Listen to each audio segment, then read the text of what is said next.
Shalom, pessoal. Shalom, gente. Tudo bem com vocês? Eu estou muito feliz de estar aqui nessa noite. Faz um pouquinho de tempo que eu não subo aqui, então eu estou um pouco ansioso, um pouco nervoso. Mas eu estou muito feliz de estar aqui. E eu estou com muita expectativa daquilo que o Espírito Santo tem para falar para nós nessa noite.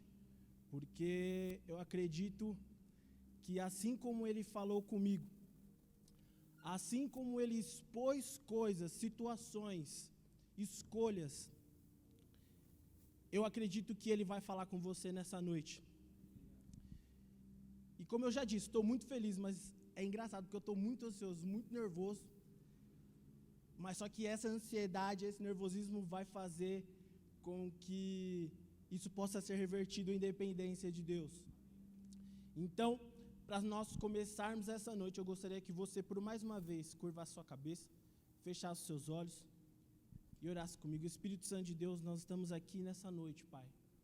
Senhor, e não sou eu, Senhor, não é o Evandro, não é ninguém que está aqui na organização desse culto, mas é a Tua presença, é a Tua pessoa, Senhor, é o Teu sacrifício que nos une aqui nessa noite.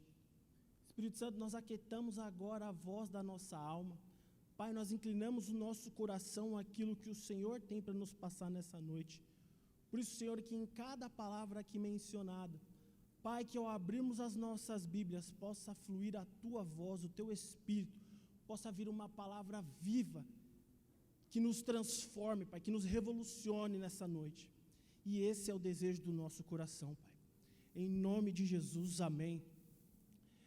É muito prazeroso quando nós enxergamos que nós estamos vivendo um período aqui na nossa igreja, e este período é um período do qual nós estamos sendo despertados a vivermos de fato o nosso chamado.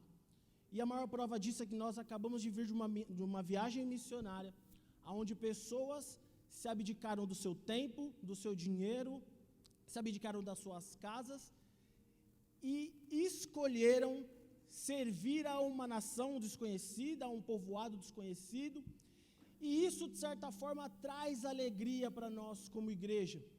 E nós estamos vivendo esse momento paradoxo, da mesma forma com que muitos estavam no nosso meio, muitos que nós achávamos que estariam conosco mediante toda a nossa caminhada cristã, por um determinado momento ou por algo momentâneo não se encontram. E paradoxo a isso, nós percebemos que existem diversas pessoas que estão se achegando. Isso é muito bom. Isso evidencia um tempo novo, um tempo onde nós estamos passando por uma reformulação.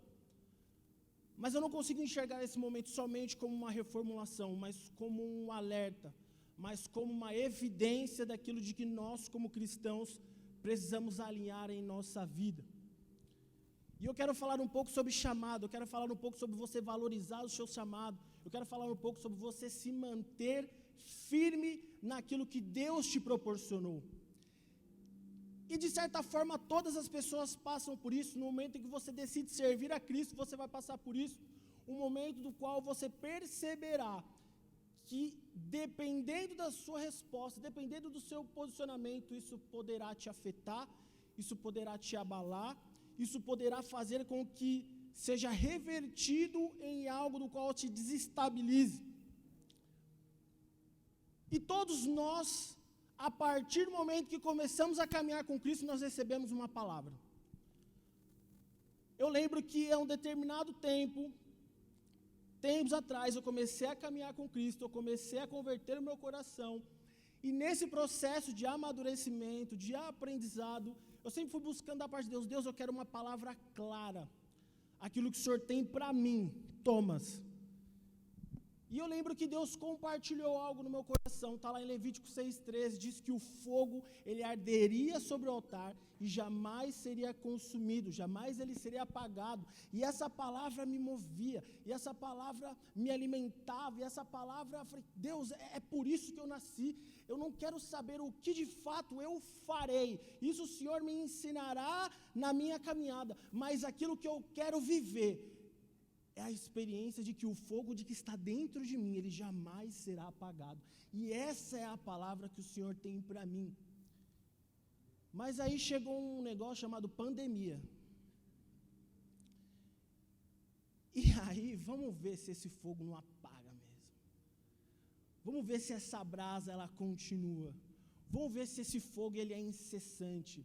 E eu acredito que todos aqui presentes neste lugar, em algum determinado momento da sua vida, você pensou, cara, e agora? Eu lembro que um determinado dia eu ministrei aqui numa movie night, e o meu apelo foi assim, olha, se Deus aparecesse aqui agora e falasse, não vou aparecer no culto movie durante 1 ano, quem será que ficaria? E aí eu comecei a olhar, falei, olha, eu acho que nem eu ficaria, porque passou 1 ano, eu fiquei meio off assim e tal, casando, me formando e tal, mas eu falei, Deus, eu não aceito isso, eu não quero viver dessa forma, eu não quero ser só mais um. E eu lembro de quantas e quantas vezes eu estava lá na minha casa, eu estava no meu quarto, sabendo daquilo que eu estava não vivendo, daquilo que eu estava deixando de viver. Eu falei, Deus, eu não aceito essa mornidão para a minha vida, eu não quero viver isso. Eu luto contra isso, mas parece que o sistema do qual eu estou envolto, parece que as coisas das quais me cercam não cooperam para que eu possa romper com isso. Eu falei, Deus, me dá a sustentação dessa palavra que o Senhor um dia me deu. E eu creio que essa é a noite, que se você tem uma palavra de Deus para a sua vida, o Espírito Santo irá reavivá-la. Eu creio que essa é uma noite de reparação. Essa é uma noite de recomeço. Essa é uma noite de chamados ativados, de vidas sendo colocadas de volta ao altar. E é por isso que nós estamos aqui nessa noite, é por isso que eu estou aqui nessa noite para te dizer que o Espírito Santo de Deus quer te capacitar, o Espírito Santo de Deus quer te dar um novo começo, e o Espírito Santo de Deus quer com que a chama que está dentro de você jamais se apague. E dentro de cada dia, de cada anotação que eu às vezes fazia, dentro da força em que eu buscava em descobrir, em ouvir de Deus aquilo que Ele poderia me proporcionar para que a minha fé fosse sustentada, eu gostaria que você abrisse a palavra de Deus comigo, lá no livro de Daniel. E Deus compartilhou a história de alguns homens que você provavelmente conhece. Esses homens são Sadraque, Mesaque e Abednego.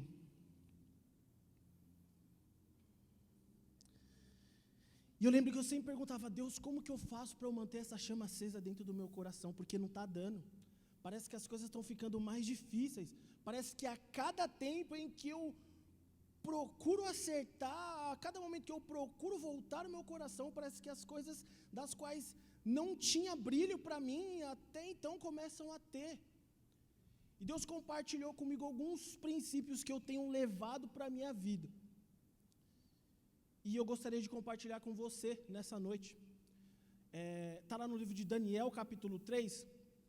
Mas só que, antes da gente ler o capítulo 3, a gente vai ler o capítulo 1. Só para a gente contextualizar, essa passagem de Daniel 3 fala sobre o momento em que Sadraque, Mesaque e Abednego eles são levados à fornalha pelo rei Nabucodonosor. Mas um pouco antes a gente consegue diagnosticar na Bíblia que o povo de Israel foi subjugado pelo povo da Babilônia. Babilônia era o principal império mundial. O principal império do planeta era a Babilônia. Babilônia possuía um rei, um imperador chamado Nabucodonosor, e eles mantiveram cativos o povo de Israel, o povo judeu. Esse momento de escravatura desse povo de Israel, Babilônia escolhia os melhores judeus, os mais inteligentes, os mais fortes, os mais intelectuais, os mais espertos, os melhores, e levavam eles cativos e colocavam eles diretamente no império, diretamente nos aposentos de Nabucodonosor. E aconteceu que houveram 4 homens que foram levados por esse império babilônico. Sadraque, Mesaque, Abednego e Daniel. Sadraque, Mesaque e Abednego eram os nomes pagãos deles. Se eu não me engano, era Azarias. E aí, eu não vou lembrar agora, mas para você entender, Sadraque, Mesaque e Abednego e Daniel, eles estavam presos no Império Babilônico. E aí, lá no capítulo 1, versículo 8, vocês conseguem projetar aqui? Daniel, capítulo 1, versículo 8, diz assim: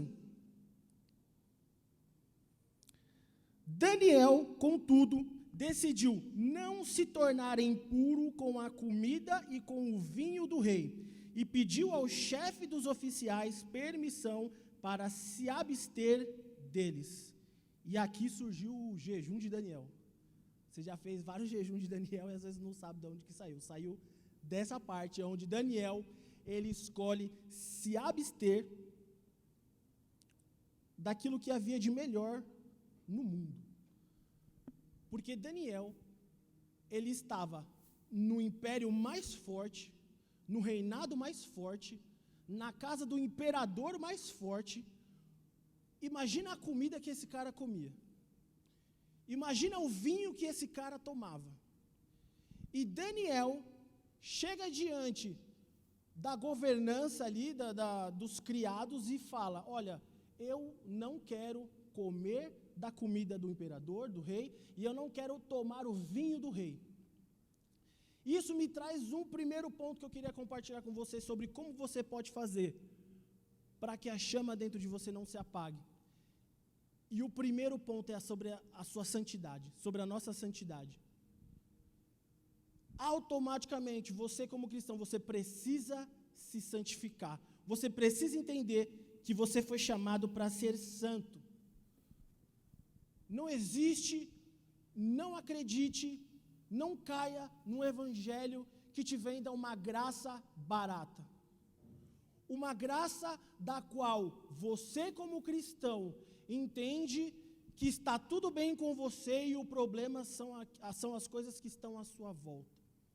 Nós viemos de um sistema, a geração passada ela vem de um sistema, e eu não quero entrar aqui em assunto de gerações, mas a nossa geração passada, ela vem de um sistema em que viver dentro da igreja era pesaroso, era pesado, era penoso.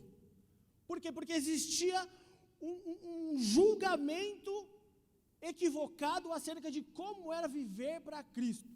E diversas pessoas se afastaram dos caminhos de Deus. Diversas pessoas escolheram, não suportaram, não aguentaram a pressão de servir a Deus. Só que a geração atual, ela vive o lado contrário. É o lado que tudo está bom. É o lado que tudo está legal, tudo está bacana. E existe uma graça da qual não exige uma transformação diária de nós como cristãos. Não existe você queimar de amor por Jesus e não ser santo. Não existe, não entra na minha cabeça. É a mesma coisa que eu dizer que eu sou apaixonado pela Ravena, mas só que eu tenho uma amante. Alguma delas não é digna, não tem acesso ao meu amor. Nós precisamos ser santos. Nós precisamos de santidade. Nós precisamos entender que as coisas das quais nós abrimos mão não significa que é o prazer máximo. Não significa que isso é o melhor da nossa vida. O melhor da nossa vida está em entendermos que fomos chamados e separados para sermos santos, sermos consagrados. E a palavra de Deus, ela nos mostra que a santidade da qual eu estou falando agora, ela não significa e ela não remete à perfeição. Ela não remete à inerrância. Porque quando eu falo que você precisa ser santo, automaticamente você conclui que você precisa ser perfeito. Só que você não foi chamado para ser perfeito, você foi chamado para se santificar. E esse conceito e essa definição de santidade, a palavra de Deus, ela nos traz uma definição, e essa palavra é chamada kadosh. Kadosh significa separado.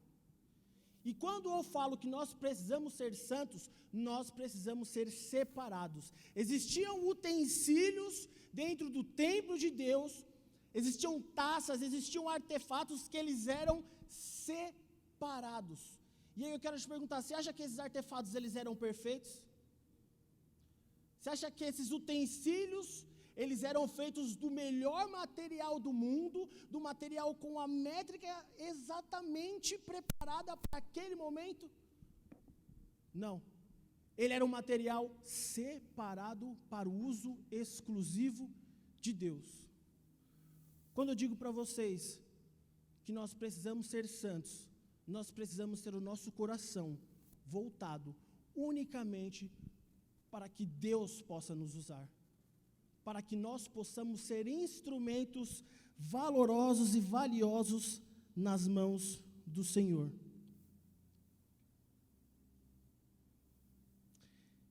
E existe uma maneira para que nós possamos ser santos. E existe uma maneira, não existe uma mentira para que eu e você não sejamos santos. Existe algo do qual o diabo sussurra nos nossos ouvidos. Sim, o diabo. Entenda, o diabo ainda tenta agir contra nós. Até mesmo a nossa geração, elas acreditam que o diabo, ele não age. Que o problema agora somos só nós. Que o problema agora ou é Deus, ou é a nossa pessoa, as nossas viajadas que a gente dá. Mas o diabo, ele ainda age contra nós, contra a igreja. Ele não prevalece, mas ele age. E existe uma mentira compartilhada em que nós, muitas das pessoas que estão aqui, nós caímos nessa mentira todo o tempo. Infelizmente. E está lá no verso 10, você pode acompanhar comigo lá? No livro de Daniel, capítulo 1, verso 10, diz assim. Daniel, ele pede, né, para um dos governantes de lá do império, lá da casa de Nabucodonosor, fala, eu não vou me alimentar de nenhum alimento, nenhum vinho, nada daquilo que vem do rei. E no verso 10 diz assim, apesar disso, ele disse a Daniel, tenho medo do rei, o meu senhor, que determinou a comida e a bebida de vocês. E se ele os achar menos saudáveis que os outros jovens da mesma idade, o rei poderia pedir a minha cabeça por causa de vocês. E o que eu quero te dizer aqui é que a maior mentira que existe para que eu e você não sejamos santos, para que nós não possamos nos santificar, é que se você andar em santidade, você vai perder o melhor dessa vida.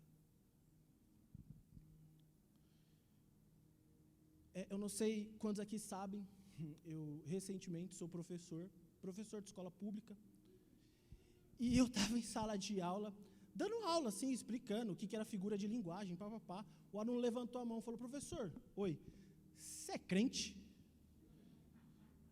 Eu falei, mano, estou explicando o que é onomatopeia. O cara perguntou, eu falei, sou crente sim, vai, falou, pô, legal, e voltou a fazer a lição dele. Aí um outro aluno no fundo falou assim, você é crente? Aí eu falei, na primeira eu fiquei feliz, falei, pô, bacana, né, passou esse tempo, né, ainda acharam graça em mim. Só que o outro já falou, você é crente? E ele não perguntou na maldade. Aí eu falei, sou. Ele falou, você não bebe? Aí eu falei, o que é, não, relaxa. Eu falei, não bebo. Aí naquela hora eu pensei, cara, olha a visão que as pessoas têm de quem é cristão. Você não vive a vida. Você que se coloca como cristão, as pessoas elas só te resumem, você não transa, né? Você não beija, né? Ah, entendi, você é crente, você é besta, né? Não, entendi, de boa, da hora para você, mas você não tem prazer na sua vida, né? Você é crente, né? E é assim que o mundo enxerga. E é assim que às vezes nós passamos a enxergar a nossa vida servindo a Deus. Não temos prazer. Só que isso é uma mentira, porque Deus, Ele é fonte inesgotável, Ele é a fonte dos prazeres. O problema não é que nós não temos prazeres, o problema é que o prazer que nos sustenta é pouquíssimo.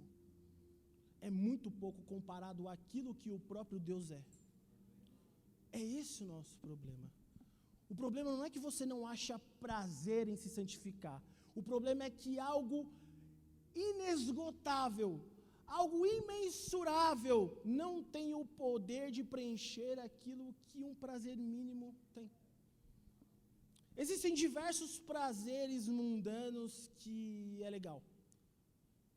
Mas os prazeres eternos, eles nos preenchem de tal forma. É inexplicável. E a própria Bíblia diz que se nós esperamos a Cristo somente nesta vida, nós somos os homens mais miseráveis de todos. Quando eu e você escolhemos viver um prazer momentâneo, natural, mundano, nós não temos noção daquilo que nós estamos abrindo mão. E isso está disponível para mim e para você. Nós precisamos ser santos. Nós precisamos entender que nós fomos separados e que isso não é um peso, isso é um privilégio, isso é uma necessidade, isso é o que nos mantém vivo. É isso que faz com que nós possamos caminhar e continuar a prosseguir a nossa vida. Nós precisamos ser santos. E logo em seguida eu quero te dizer algo: santidade não tem nada a ver com alienação. Santidade e alienação são palavras inimigas. A definição de alienação é a separação do ser humano de algum aspecto essencial de sua natureza ou sociedade. A definição dentro da sociologia de alienação é a relação aos processos de alheamento do indivíduo que surge por diversos motivos da vida social. Alienação significa tornar alguém alheio a alguém. Alheio, a gente pode colocar como do outro, indiferente. Alienação nada mais é do que quando eu e você vivemos esta vida não como se nós não pertencêssemos a este mundo. É como se nós não existíssemos nesse mundo. Você não foi chamado para ser alienado. Você não foi chamado para não se importar com a dor do próximo. Você não foi chamado para ouvir sobre assuntos, pautas, ideias que condizem com a nossa sociedade e ser indiferente em nome de uma santidade que é apenas uma alienação. Você está sendo enganado. Em Daniel 1, lá no verso 17, eu vou ler o 3, gente, fica relaxado. Daniel 1, 17 diz assim: a esses 4 jovens Deus deu sabedoria e inteligência para conhecerem todos os aspectos da Bíblia e do mundo gospel. Não, é da cultura e da ciência. A Bíblia mais para frente diz que quando Sadraque, Mesaque, Abednego e Daniel falavam, os bruxos e magos, os 4, eles eram encontrados 10 vezes mais inteligentes que esses caras. Deixa eu te falar algo, vai estudar, vai entender aquilo que te cerca. Percebam que existia um senso cultural, um senso sobre a sociedade, sobre aquilo que estava sendo falado. Deus deu a eles o conhecimento da cultura babilônica. Babilônia, o pior império, se você for parar para analisar no livro de Apocalipse, quando Pedro faz menção sobre o Apocalipse, é colocado lá o último reinado, né, o reinado mais trevoso, aí, mais perigoso, enfim, é colocado como a grande Babilônia. Babilônia era o pior reinado que existiu na terra, mais perigoso, aquele que mais afrontava os princípios cristãos. E para esse cenário horrível, Deus deu a Sadraque, Mesaque, Abednego e Daniel conhecimento cultural desse povo. Deixa eu te falar, você ora pela nação brasileira, mas você não conhece a história do Brasil. Você quer ir para a África, mas você não sabe o que o povo de lá passou historicamente. E aí você acha que racismo é mimimi. Nem sabe o que é racismo, porque a gente não sabe, a gente só quer saber de racismo. Deus só vê uma cor só. Vai estudar. Para de ser alienado. Eu não estou falando para você tomar uma ideia de partido político. Eu estou falando para você entender o contexto daquilo que te cerca. Saiba aquilo que rege a nossa nação. E não só estudar de uma questão natural da coisa, mas quando você quer ir visitar um país como missionário, qual que é a potestade que age naquele país? Você tem que estudar. Nós temos que saber isso. Isso só vai ser destinado para nós se nós nos dedicarmos, se nós nos colocarmos na brecha de uma forma natural, a buscarmos inteligência. A palavra de Deus diz que, né, a letra mata, mas o Espírito vivifica. E aí chega um cara ateu para você e vai falar que não acredita no seu Deus, você vai fazer o quê? Vai ficar rodando? Eu não sei argumentar, mas... Cara, para com isso. Nossa geração é a geração do não julgueis.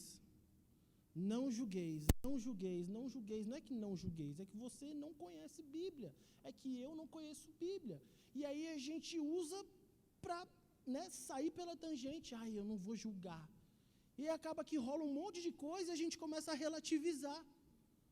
E a gente começa, né, nós vivemos a geração de que não conta mais os fatos, de que não conta mais aquilo que é absoluto, conta aquilo que a gente acha, é a nossa opinião.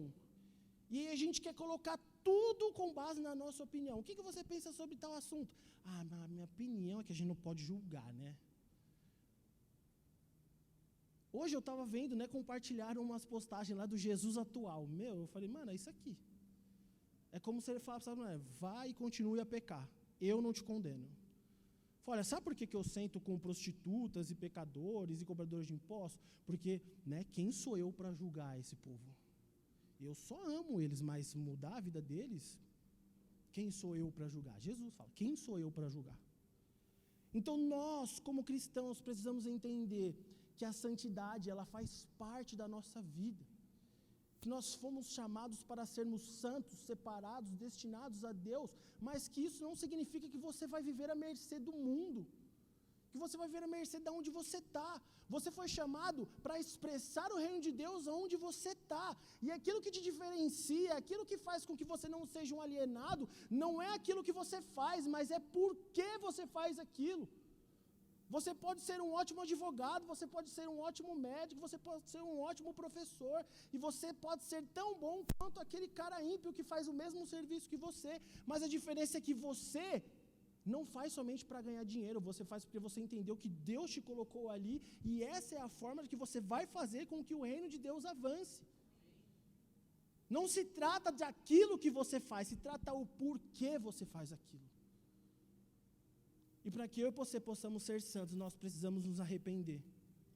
Nós precisamos nos prostrar no chão, colocar os nossos rostos virados para o chão e pedir, Senhor, nos perdoa. Nos perdoa pelos muitos pecados que nós cometemos. Senhor, nos perdoa por essa vida ambígua que nós vivemos. Essa vida de que um dia está tudo bom e um dia não está. Senhor, me mantém constante na Tua palavra, me mantém constante na Tua revelação. Me mantém com o coração aceso, para que eu possa ser separado, para que eu possa verdadeiramente expressar aquilo que o Senhor anseia. Um outro ponto que eu entendo, que Deus tem compartilhado comigo, falado comigo, acerca daquilo que faz com que o chamado dentro do meu coração ele continue aceso, é a idolatria aos ídolos da nossa geração. E aí você pode acompanhar comigo aí agora no livro de Daniel, capítulo 3. Por enquanto a gente vai ler do 4 até o 6, que diz assim: Então o arauto proclamou em alta voz: Esta é a ordem que lhes é dada, ó homens de todas as nações, povos e línguas. Quando ouvirem o som da trombeta, do pífaro, da cítara, da harpa, do saltério, da flauta dupla e de toda espécie de música, prostrem-se em terra e adorem a imagem de ouro que o rei Nabucodonosor ergueu. Cara, a gente está falando de uma imagem de 27 metros. Imagina, naquela época não tinha prédio igual tem em São Paulo, assim. Então era uma imagem enorme de ouro de 27 metros. E ali um direcionamento foi dado para todo o povo que estava mediante aquela imagem. A partir do momento em que a música tocar, vocês vão se prostrar em adoração. A partir do momento em que a música tocar, vocês vão se prostrar em adoração. E você sabe, eu sei, que Sadraque, Mesaque e Abednego, eles não se prostraram. E existia uma ordem para quem não se prostrasse. Quem não se prostrar vai ser lançado na fornalha, vai queimar. E sabe por que esses caras eles não se prostraram? Porque eles não tinham medo de se queimar. Eles não tinham medo de ser lançados naquela fornalha. Eles deviam estar queimando muito mais que aquela fornalha. Não existia medo de se queimar. E hoje, sabe por que muitos de nós, eu, você que está me ouvindo, sabe por que nós não mantemos o nosso chamado, essa chama que está dentro de nós acesa? Porque nós temos medo de nos queimar. Porque existe um receio em nos queimarmos. Existe um medo do qual eu e você compartilhamos de nos queimar. E muito provavelmente você não vai ser lançado numa fornalha de fogo 7 vezes aquecida. Só que quando eu falo para você que você tem receio de se queimar, você tem receio de se queimar, sabe, ser cancelado? Cancelado por ser quem você é? Por externar a essência que está em você? A gente se preocupa muito ainda com o que as pessoas vão pensar daquilo que a gente acha. Eu me preocupo muito com aquilo que as pessoas vão achar, com aquilo que as pessoas vão pensar. Eu ainda me preocupo muito. E hoje, a nossa grande estátua de 27 metros, que nós somos chamados todos os dias a não nos voltarmos para adorá-la. Eu tenho certeza, Evandro, que se agora chegasse um cara e falasse, olha, você vai ser, a partir do momento que a música tocar, ou você adora a imagem que está lá fora, ou você vai ser lançado na fornalha. E eu, por algum momento, faço, cara, quer saber, eu não vou morrer hoje, eu vou adorar a imagem que está lá. Sabe qual é a imagem que está lá fora? Eu. Sabe por quê? Porque o maior ídolo da nossa geração chama-se ego. O maior ídolo da nossa geração é o narcisismo. É aquilo que eu sou, é aquilo que eu represento, é aquilo que eu posso oferecer. É aquilo que vai acontecer comigo. Nós temos receio do que vão achar daquilo o que vão pensar de nós. Se aparecer alguém doente no meu trabalho e eu falar, cara, eu vou orar por você. Cara, mas o que vão pensar de mim? Se chega alguém lá na sua casa, ou algum familiar seu que está num quebra-pau familiar lá, cara, você sabe que existe restauração por aquele casal. Você tem medo do que vão pensar? Se você se levantar e falar, cara, posso orar pela sua família? Posso orar pelo seu casamento?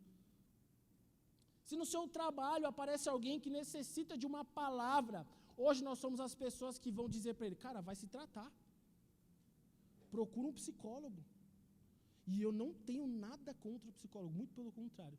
Só que se você fala isso, sem antes manifestar o reino de Deus na vida dessa pessoa, e entender que esse trabalho ele é conjunto, ele não é isolado, muito provavelmente você tem medo de se queimar, medo de ser cancelado, medo de, o que vão pensar? E deixa eu te falar, você está nessa vida, você está nessa terra como um peregrino, você não pertence a essa terra, você não precisa se preocupar com o que vão falar, com o que vão fazer. Nós precisamos entender que a nossa preocupação não deveria ser o que vão falar de mim. A nossa preocupação deveria ser o que vão falar de Cristo quando me verem. A gente está preocupado com tanta coisa superficial. A gente está preocupado se as pessoas vão nos aceitar. Hoje o nosso maior inimigo é o nosso ego. Hoje os celulares, é muito louco se você perceber isso. A Apple é o celular que mais vende celular no mundo. Eu acho. Mas é o que todo mundo quer ter. E, mano, já me falaram tantas vezes que existem outros celulares que são tão melhores que o iPhone. Só que já percebeu que todo mundo fala do iPhone, cara. Tem um negócio na Apple que nunca vai ser igual aos outros. É a câmera. A câmera da Apple. Cara, eu acho que o Steve Jobs entendeu. Essa geração é narcisista demais. Pode fazer um celular merda. Só põe uma câmera porque eles gostam de se ver. Eles não querem saber se o celular está funcionando. Eles querem se ver. Eles querem se mostrar. Eles querem criar uma página que fala sobre eles. E as pessoas curtem, e as pessoas compartilham, e as pessoas te divulgam, e você ganha as coisas através disso, e você vive através disso. E eu não estou falando que isso é errado, só estou falando que isso, de forma desequilibrada, só demonstra o tanto que você se importa com você.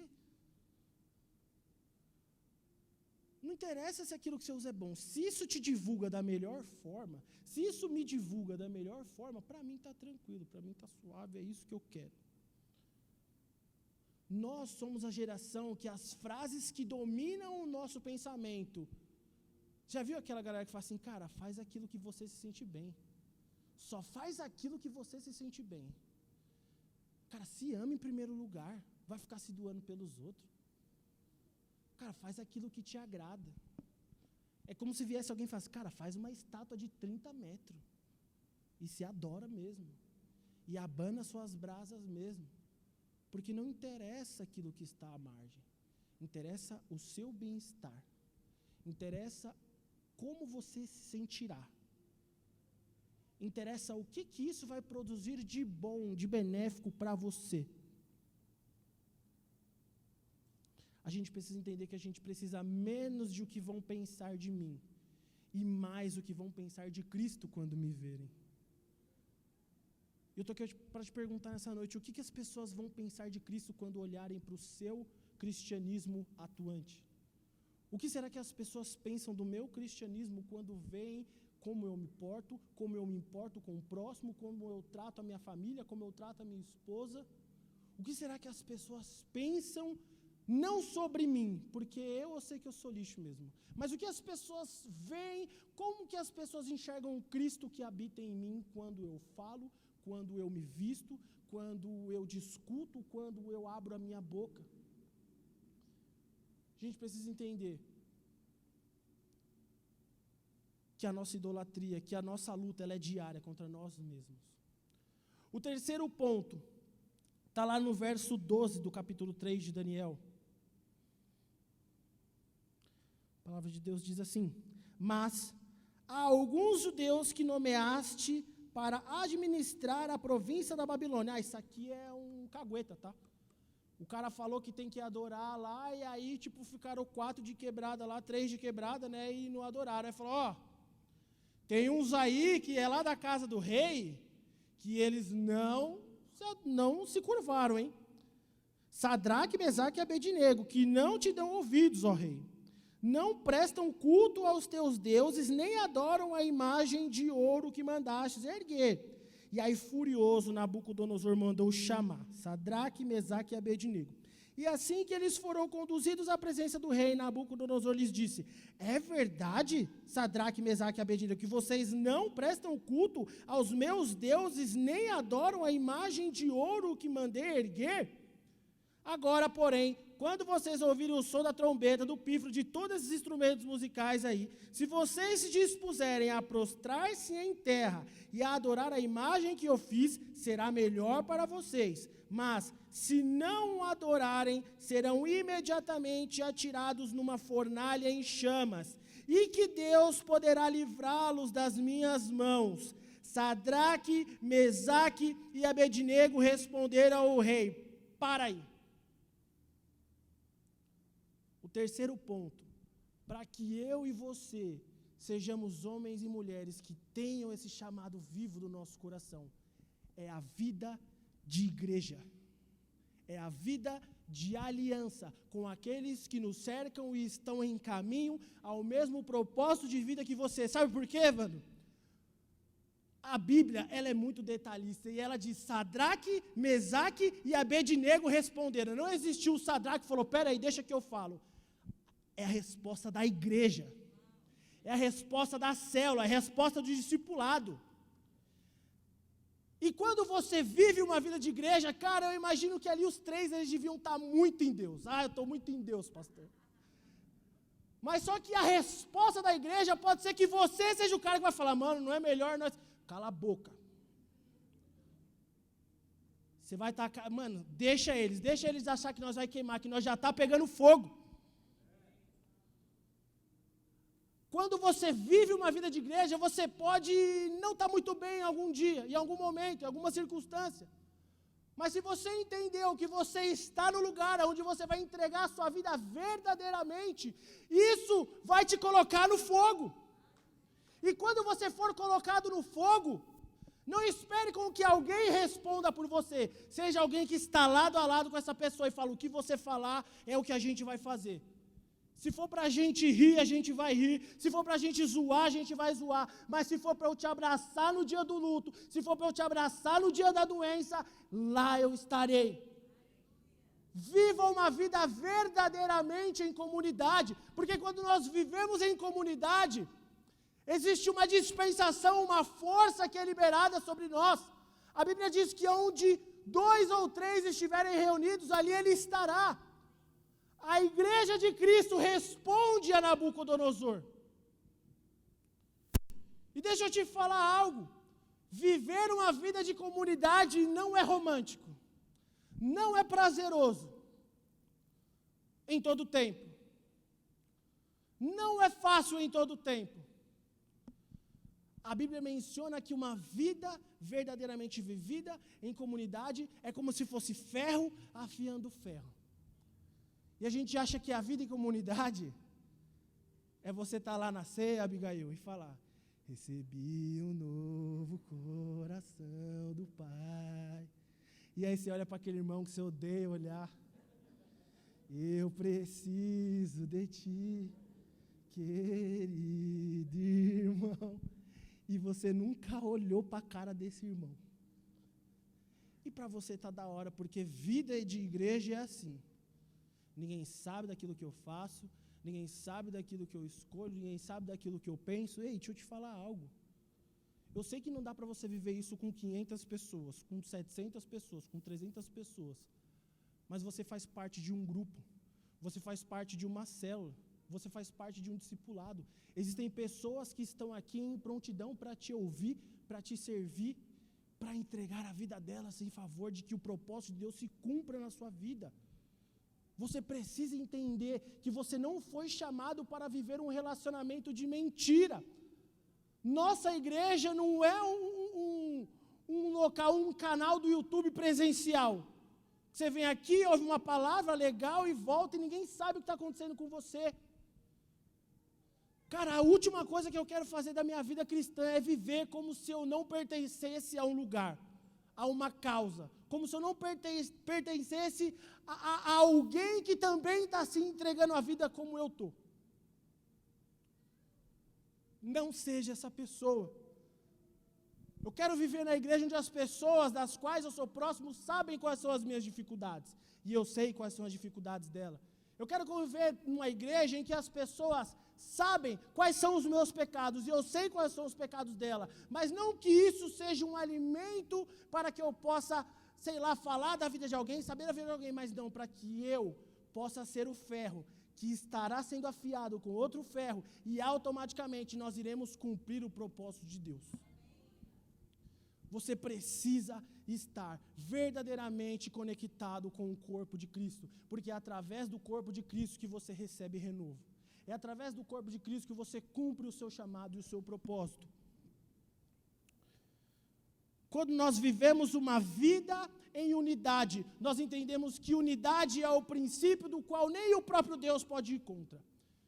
Se você reparar a história da Torre de Babel, que foi lá na Babilônia, Babel a população babilônica resolveu construir uma torre, e essa torre, eles tinham a ideia de que elas chegariam até Deus, até o céu.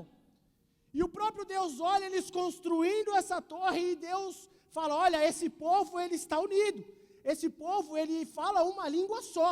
E nada que eles tudo que eles colocarem ali como pauta, eles vão conseguir, porque eles estão unidos. Então, Deus quebra o princípio da unidade e assim para aquilo que eles estão fazendo. Não é que Deus parou o que eles estavam fazendo. Deus para o princípio que os ligava, confunde as suas línguas, e eles não falam mais a mesma língua, e eles não estão mais conectados, e isso cessa. Se você reparar no livro de Atos, no capítulo 2, no momento em que acontece o batismo no Espírito Santo, a Bíblia de Deus relata que, chegando o dia de Pentecostes, estavam todos juntos, reunidos em um só lugar. E existia uma oração incessante, que era feita em unidade. E ao momento em que, e aí eu não vou me delongar mais nessa parte, mas houve um som de um vento veemente e impetuoso, e encheu aquele lugar do Espírito Santo. Porque existia unidade, existiam corações que se conectavam e se queimavam, buscando somente uma coisa, buscando somente uma verdade. Mas a grande questão é que existe uma divisão ainda em nós, como corpo de Cristo. Eu lembro que no começo da minha vida cristã, bem no começo, assim, eu era, sei lá, líder em treinamento de uma célula. E aí eu fui na casa de um amigo meu, mano. E aí o moleque falou, você não quer vir pregar na minha igreja? Eu falei, mano, como assim? Tá louco? Tipo, acabei de ser batizado, assim, sei lá, tem como. E aí eu fiz o que todo novo convertido faz. Falei, vou. Só que aí, esse moleque, ele era filho do pastor. E aí o pastor chegou para mim e falou, você vai pregar lá na igreja, no culto de jovem? Eu falei, vou, pastor. Ele falou assim, mas você é calvinista ou arminiano? Eu falei, eu sou crente, mano. Cara, você percebeu que o cristão, ele vai falar de salvação. Mano, a coisa que une todo cristão. Você é calvinista ou... Mas a salvação se perde ou... O cara já vem com soco em inglês, e aí? Você acha que uma vez salvo, salvo para sempre? Cara, existe uma divisão tão besta no nosso meio, que assusta as pessoas, e era para nós sermos as pessoas mais unidas.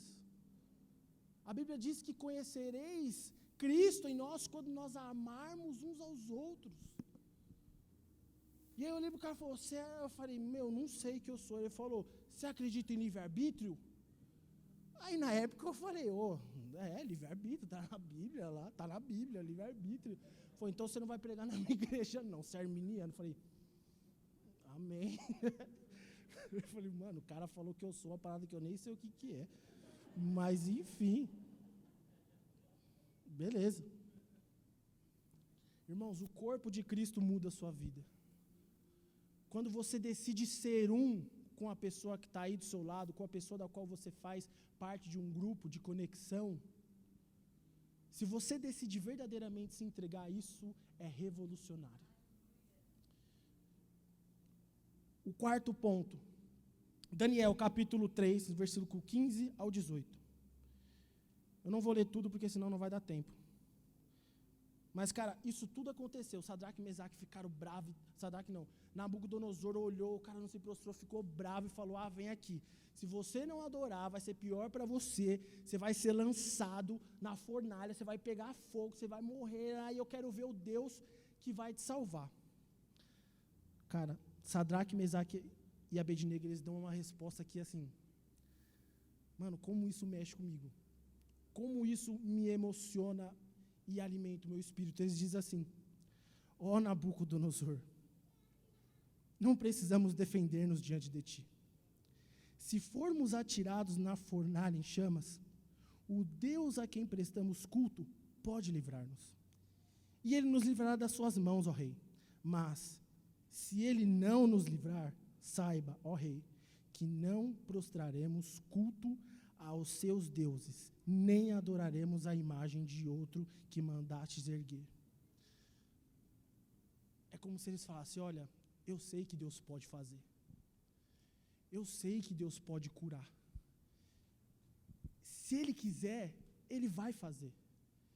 Se Ele quiser, Ele vai curar. Se Ele quiser, Ele vai me dar a oportunidade. Se Ele quiser, Ele vai me abençoar. Só que o que está sendo testado aqui não é isso. Só que o que me move não é o que Ele vai fazer. O que me move é o que Ele já fez. O que me move é o que Ele é. Eu não adoro a Cristo, eu não quero saber se Ele vai me livrar das mãos, se Ele vai me livrar do fogo. Eu não estou aqui por aquilo que Ele faz. Eu estou aqui por aquilo que Ele é. Sabe, Deus pode curar. Deus pode te dar um emprego. Deus pode te prosperar. Deus pode salvar seus pais. Mas se Ele não fizer, qual vai ser sua resposta?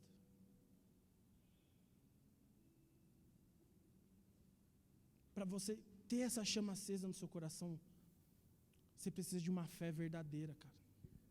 Nós precisamos de uma fé verdadeira, que ela não está pautada naquilo que Cristo pode fazer, naquilo que Deus pode fazer. Nós não medimos o poder de Deus baseado naquilo que nós queremos. Nós vivemos um sistema religioso em que eu e você fomos ensinados que Deus precisa necessariamente responder aos seus pedidos. Nós temos Deus como um patrocinador do nosso sonho, da nossa vida terrena. Se esperamos a Cristo somente nessa vida, nós somos os mais miseráveis dos homens. Sabe, eu e você já cansamos de sermos subjugados por homens que sobem em púlpitos e diz: porque eu oro, a cura acontece. Porque eu oro, o emprego acontece. Porque eu oro isso, cara. Você é o bichão mesmo. Mas quando eu leio a Bíblia, eu não vejo Jesus falando: porque eu oro, a figueira floresce. Eu não vejo a canção de Abacuque mencionando: olha, mesmo que não haja alimento nos campos, quando eu oro tem alimento. Abacuque enche o seu coração de uma revelação certa de quem Deus é e diz: ainda que a figueira não floresça, ainda que não haja nada, ainda que eu não ganhe nada, ainda que Deus não me dê nada, eu me alegrarei em ti, eu me alegrarei em quem o Senhor é. Cara, esse é o chamado da nossa vida. Entendermos que Deus não nos deve nada. Cara, 5 anos atrás eu cansei de ouvir palavra que o meu pai ia ser salvo, que não sei o quê, não sei o quê. E um dia eu lembro que o pastor dele chegou para mim e falou assim: Thomas, o seu pai é salvo, ele vai ser salvo. Mas e se ele não sair daquele hospital, o que você vai fazer? Eu falei: pastor, eu não sei. Porque eu não estou enxergando agora aquilo que eu vou fazer por causa de A ou por causa de B. O que eu estou fazendo é a única alternativa que eu achei. É aquilo que está me sustentando. Ainda que a figueira não floresça, ainda que a cura não aconteça, ainda que os seus pais não se convertam, ainda que a sua família não se prostre, ainda que você não tenha o emprego que você sonhou, ainda que você não vá fazer a missão que você desejou, se alegre naquilo que Ele já fez por você. A nossa alegria não consiste naquilo que Deus faz, mas naquilo que Deus é. Aquilo que move o meu e o seu coração não pode ser aquilo que Deus pode te dar. Porque no momento em que Ele não te dá, Ele para de mover no seu coração. Mas quando você se enche de gratidão por entender: Cristo, até então eu era seu inimigo, até então eu estava apartado do Senhor, até então eu estava afastado do Senhor, e hoje o Senhor me chama de filho, e hoje o Senhor faz eu sentar à mesa, e hoje o Senhor me proporciona a vida eterna. Isso é revolucionário. Mas para que a fé verdadeira possa fazer morada no seu coração, você precisa ter um senso aguçado de eternidade. Você precisa entender que você não foi feito para viver somente o melhor dessa vida. Você é um peregrino dessa terra. Cara, o livro de Hebreus, capítulo 11, acho que é o livro que mais mexe comigo. É o livro que mais me enche os olhos de lágrimas. Hoje à tarde eu estava lendo esse livro e eu comecei a chorar. Eu falei, cara, pela fé, homens entregaram a sua vida e não viram o propósito de Deus se cumprir. Cara, Abraão, pela fé, ele entregou tudo aquilo que ele tinha. Pela fé, Noé resolveu construir uma arca por mais de 100 anos. Você acha que ele fez isso? Você acha que esses homens citados na Bíblia fizeram isso porque eles iam receber alguma coisa? Você acha que todos esses heróis da fé descritos na Bíblia, eles agiram em favor de uma ordenança de Deus porque eles iriam receber algo? Não. A Bíblia diz que o firme fundamento da fé é Cristo. A nossa fé é fundamentada de uma forma correta. Não enxerga aquilo que você pode receber, enxerga aquilo que você já recebeu. Cristo no madeiro, por mim e por você, te proporcionando vida eterna, te proporcionando uma destinação eterna ao lugar da qual eu e você não somos dignos e nunca seremos dignos de sermos destinados. Eu e você fomos chamados a sermos gratos por aquilo que Cristo fez. E por último, para não, já estouramos o tempo aqui. O último, eu preciso ler esse texto com vocês.